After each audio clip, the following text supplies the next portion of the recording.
It's a house of mirrors. You develop paranoia.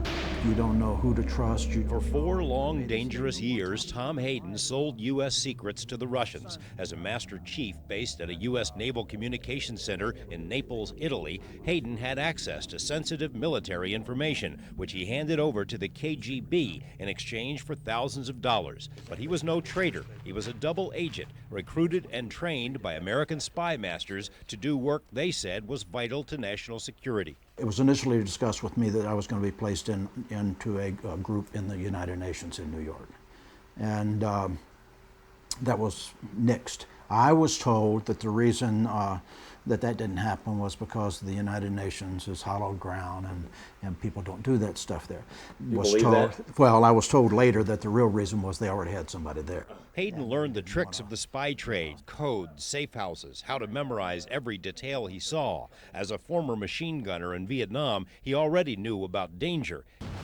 His training in Italy bore no resemblance to the spies in movies. James Bond wouldn't last very long because, you know, he walks into a hotel and his first thing, hi, I'm Bond, James Bond, you know. And the whole idea is to never to be just a face in the crowd, never, ever, ever draw attention to yourself. Hayden convinced his KGB contacts that he would sell secrets for money. The Russians were careful not to lose their new asset.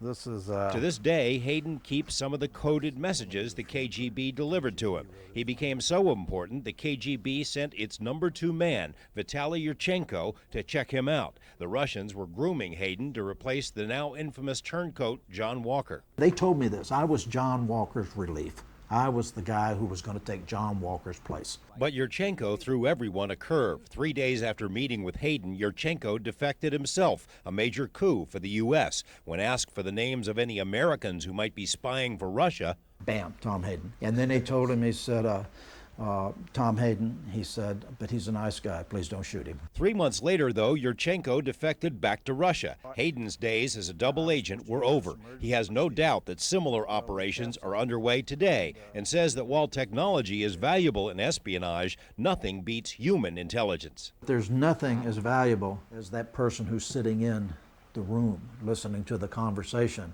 at the table with the somebody sitting at Saddam Hussein's conference room table that's the most valuable person or the most valuable piece of intelligence you can have.